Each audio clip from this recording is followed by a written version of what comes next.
আসসালামু আলাইকুম রহমতুল্লাহ। ধন্যবাদ সবাইকে ভিডিওটি দেখার জন্য।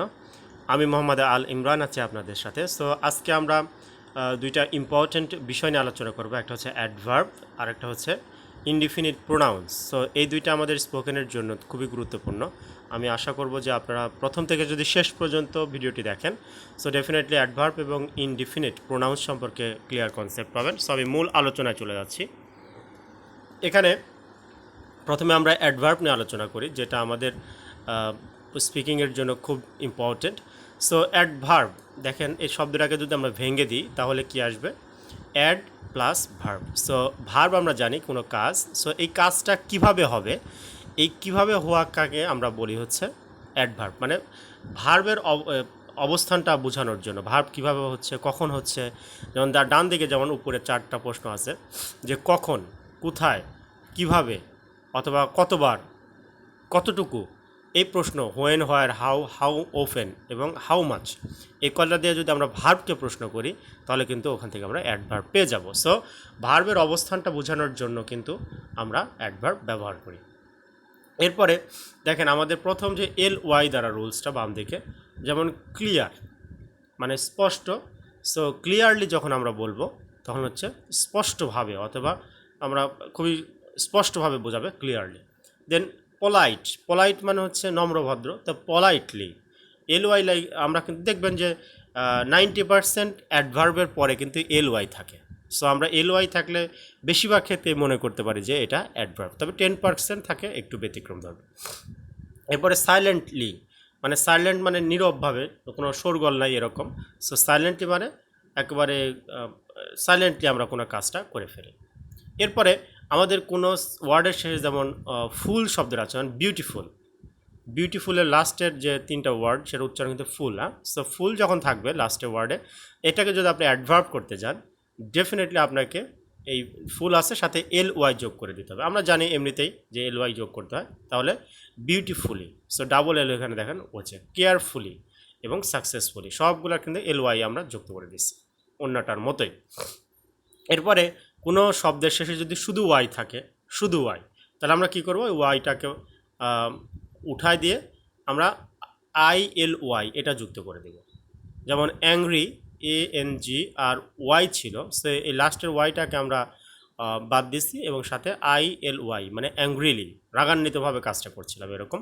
ইজিলি, ইজির ছিল EASY, সো ওয়াইটাকে বাদ দিয়ে ILY আমরা যুক্ত করে দিচ্ছি। সো আমরা এটা জানলাম যে কোনো ওয়ার্ডের শেষে যদি ওয়াই থাকে তো ওয়াইটাকে আমরা উঠাই দিয়ে কী করবো? ILY আমরা কিন্তু যোগ করে দিতে পারি। দেন আমাদের একটা যদি থাকে লাস্টের যে উদাহরণটা LE যোগ, আমরা কখন এটা বাদ দিব? কখন?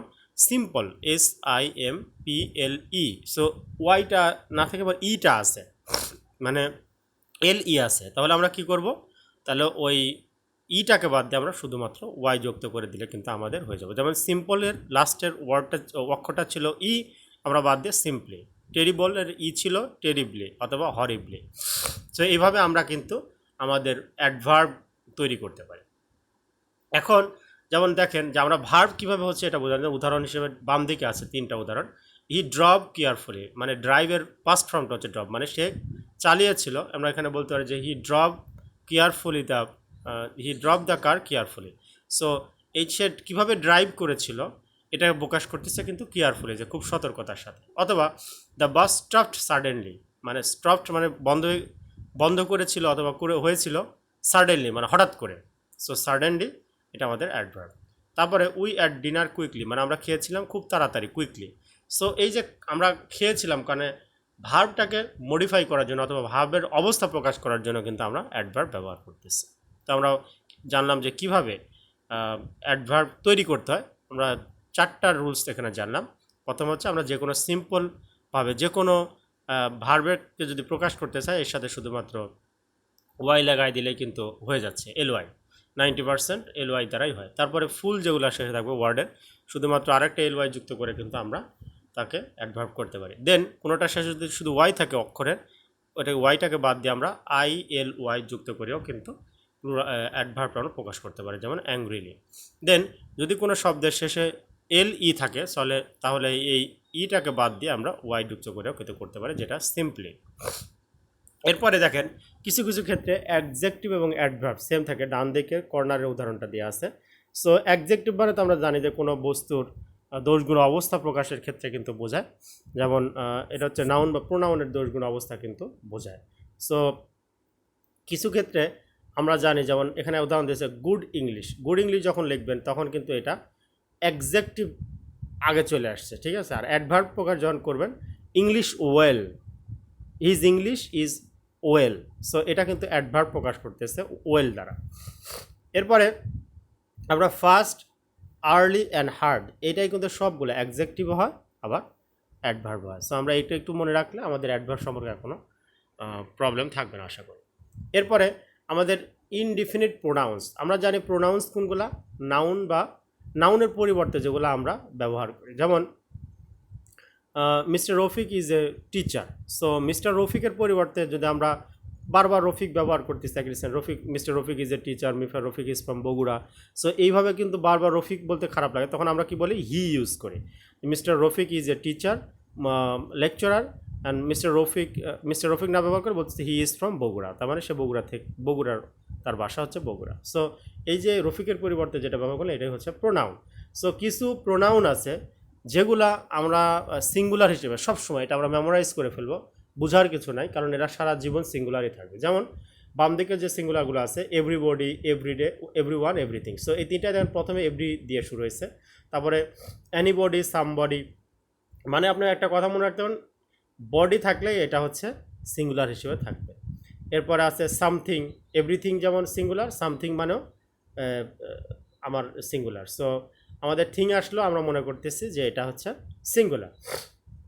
আর হচ্ছে নো বডি, সো নো বডিটাও এটা আমাদের সিঙ্গুলার। তারপরে ইচ এবং every, each and every, so আমরা জানি যে এভরিবডি যেহেতু প্রত্যেকটার আগে এভরি আছে, সো এভরি মনে রাখলে আমাদের কিন্তু হয়ে যাচ্ছে যে এটা সিঙ্গুলার। এবং মাস, এটাও কিন্তু আমাদের সিঙ্গুলার। তো আমরা দুই তিনটা জিনিস মনে রাখলে কিন্তু হয়ে যাচ্ছে, সেটা হচ্ছে যেখানে বডি আসবে, যে ওয়ার্ডের ভেতরে বডি আসতেছে সেগুলো হচ্ছে সিঙ্গুলার, এগুলো মনে রাখার জন্য আমি কিন্তু ফর্মুলাগুলো বলতেছি।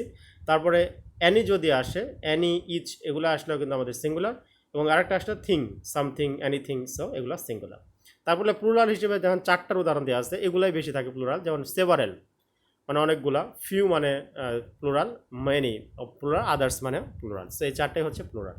এবং সিঙ্গুলার অথবা প্লুরাল দুইটাই কিন্তু হতে পারে, সেটা হচ্ছে মোস্ট, অল, নন, অ্যানি, সাম, এটা কিন্তু সিঙ্গুলার অথবা প্লুরাল আপনি যেটাই বলেন সেটাই কিন্তু হইতে পারে। এটা কিন্তু ব্যবহারের উপরে ডিপেন্ড করতেছে, এটা কি সিঙ্গুলার হবে না প্লুরাল হবে। আমরা উদাহরণ দেখলে আমরা কিন্তু জানবো। তো এখানে কিন্তু একটা গুরুত্বপূর্ণ নিয়ম আমি নিচে লিখে দিচ্ছি, সেটা হচ্ছে uncountable noun is always singular. তার মানে আনকাউন্টেবল মানে যেগুলো আমরা গণনা করতে পারি না, যেমন চাউলের কথা বলেন, পানির কথা বলেন, এগুলো কিন্তু কখনো গণনা যায় না। ফার্নিচারের কথা বলেন, আমাদের এগুলো কিছু জিনিস আছে যেগুলো আমরা গণনা করতে পারি না, এগুলোর ক্ষেত্রে প্লুরাল হচ্ছে। তো আমরা উদাহরণ দেখি পরবর্তী স্লাইডে। প্রথম যে দেখুন মোস্ট, আমি আপনাকে কি বলছিলাম যে মোস্ট, আমরা এখানে বোধ কোনগুলো হয়, আমরা তো সিঙ্গুলারগুলো দেখেই বুঝতে পারবো, প্লুরালগুলো কিন্তু এই বোধ কখন হবে একটু উদাহরণগুলো আমরা দেখি। যেমন মোস্ট কথাটা সিঙ্গুলার হয়, প্লুরাল হয়, যেমন most of the book is interesting. আপনি এই যে ইজটা দিয়েছেন তার আগের অক্ষর ওয়ার্ডটা লক্ষ্য করেন, বুক আছে না, সো এই বুক যদি একটা থাকে তাহলে কিন্তু আপনি সিঙ্গুলার হিসেবে দেবেন, যেমন মোস্ট অফ দ্য বুক, কারণ মোস্ট তো দুইটার ক্ষেত্রেই হয়। আমরা এটা দেখবো না, দেখবো হচ্ছে তার ইজের যে আগে দিচ্ছে এটাকে দেখবো, যে most of the book is interesting. So এখানে শুধু একটা বই থাকার কারণে এখানে কিন্তু ইজ হয়েছে, কিন্তু পরবর্তীটাতে দেখেন most of the books are interesting, সেখানে বুকস আছে একাধিক থাকার কারণে মোস্ট, এটা আগেরটাতে ব্যবহার হয়েছে, পরেরটাতে ব্যবহার হয়েছে, কিন্তু এখানে একটা ছিল বুক যার কারণে ইজ হয়েছে, আর বুকস একাধিক যার কারণে আমরা আর ইউজ করছি। এরপরে most of the furniture was expensive, তো আমরা জানি যে আনকাউন্টেবল, ফার্নিচার তো গণনা করা যায় না, সো এটার ক্ষেত্রে কিন্তু আমরা সব সময় আমাদের সিঙ্গুলার হবে, যার কারণে আমাদের পাস্টে বর্ণনা করার ক্ষেত্রে ওয়াজ ব্যবহার করছি, যদি প্রেজেন্টে হতো তাহলে ইজ ব্যবহার করতাম। তারপরে মোস্ট অফ দ্য চেয়ার্স, এবং চেয়ার কিন্তু গণনা করা যায়, সো চেয়ার্স আছে এখানে একাধিক, যার কারণে এখানে কিন্তু ওয়ার্ড দেওয়া হয়েছে। এরপরে all food was delicious, food কখনো গণনা করা যায় না, এটা সবসময় আনকাউন্টেবল হয়, যেমন ফার্নিচার, ফুড। সো ইকুইপমেন্ট, এগুলো কিন্তু সব সময় সিঙ্গুলার হবে। All the food was delicious, তার মানে ফুড হচ্ছে আমাদের অল দ্য টাইম, এটা আনকাউন্টেবল, সো এটা হচ্ছে সিঙ্গুলার হবে। আমরা একটা কথা মনে রাখবো, সমস্ত আনকাউন্টেবল যেগুলো আছে গণনা করা যায় না সেগুলো অবশ্যই সিঙ্গুলার হবে। এভাবে আমরা অন্যান্য উদাহরণগুলো দেখব। আমরা লক্ষ্য করব যেমন নন অফ দ্য কম্পিউটার্স, এখানে কম্পিউটার্স থাকার কারণে কিন্তু ওয়ার হয়েছে। নান তো আমরা জানি যে সিঙ্গুলার, এটা বোথের ক্ষেত্রে সিঙ্গুলার অথবা প্লুরালের ক্ষেত্রে ব্যবহার করা হয়। সো এটা আমাদের কম্পিউটার যদি থাকতো, none of the computer, S না থাকতো, তাহলে কিন্তু ওয়াজ ইউজ করতাম। এরপরে ওয়াজ এনি অফ দ্য অ্যাডভাইস, এই যে এনিটা আমরা জানি যে প্লুরালের ক্ষেত্রে অথবা সিঙ্গুলার ক্ষেত্রে দুইটাই ব্যবহার করা হয়। যেহেতু এখানে অ্যাডভাইস বোঝাচ্ছে, হিজ অ্যাডভাইস, সো এখানে আমরা কিন্তু ওয়াজ ব্যবহার করছি। আর যদি এখানে আইডিয়াস দিছি অথবা দেখেন এখানে ওয়ার ব্যবহার করছে। সো আমরা এখানে জানলাম যে বোথের ক্ষেত্রে আমরা প্রথমে লক্ষ্য করবো হচ্ছে যেখানে আমরা ইজ অথবা আর ব্যবহার করি তার আগের ওয়ার্ডটা কী আসলে, সেটা বুক অথবা বুকস না ফার্নিচার না চেয়ার্স, এটার উপরে লক্ষ্য করে আমাদের ইজ অথবা আর হবে। সো আমি আশা করব যে আপনারা আমাদের ইনডিফিনিট যে প্রোনাউন্সগুলো আছে, আমরা অনেক প্রবলেম ফেস করি, কোথায় এভরিওয়ান, কোথায় এভরিথিং, এভরিবডি, আমরা কীভাবে ইউজ করবো সিঙ্গুলার প্লুরাল, আমাদের অনেকেরই প্রবলেম হয়। তো আমি আশা করতেছি যে আপনাদের বিষয়টা ক্লিয়ার ধারণা পাচ্ছেন। সো ডেফিনেটলি ইংলিশের ক্ষেত্রে যে কোনো প্রবলেম আপনারা যদি ফেস করেন, আপনি আমাকে ফোন দিতে পারেন অথবা মেইল করতে পারেন imran114019@gmail.com অথবা motivatorimran@gmail.com, এখানে মেইল করতে পারেন। অথবা ফেসবুক গ্রুপ, মেসেঞ্জার গ্রুপ আমার আছে, এখানে যুক্ত হতে পারেন স্পোকেন ইংলিশ উইথ ইমরান। মেসেঞ্জারে ইমরান ডুয়েট লিখে সার্চ দিলেও কিন্তু পাবেন। অথবা ইউটিউব আমার চ্যানেলসটা স্পোকেন ইংলিশ উইথ ইমরান, এখানে প্রতিনিয়ত আপডেট ভিডিওগুলো দেওয়া থাকে। আপনি আপনার এটাকে সাবস্ক্রাইব করবেন এবং বেল আইকনকে সেট করে রাখবেন পরবর্তী ভিডিও পাওয়ার জন্য। অথবা কেউ যদি আপনি এক্সট্রা ইনকাম করতে চান, উদ্যোক্তা হতে চান, সো অল্প কিছু বিনিময়ের মাধ্যমে অথবা কোনো ইনভেস্টমেন্ট ছাড়া স্টুডেন্ট হতে পারেন, টিচার হতে পারেন, যে কোনো মানুষের সাথে করতে পারে, তাহলে আমার একটা চ্যানেল আছে পরিবার বিজনেস উইথ ইমরান, এটা দেখতে পারেন। অথবা আমার সাথে ফিজিক্যালি অথবা মোবাইলে কন্ট্যাক্ট করতে পারেন 01738306125। সো সবাই ভালো থাকবেন, বেশি বেশি করে প্র্যাকটিস করেন, বাস্তব জীবনে কাজে লাগান। আসসালামু আলাইকুম ওয়া রাহমাতুল্লাহ।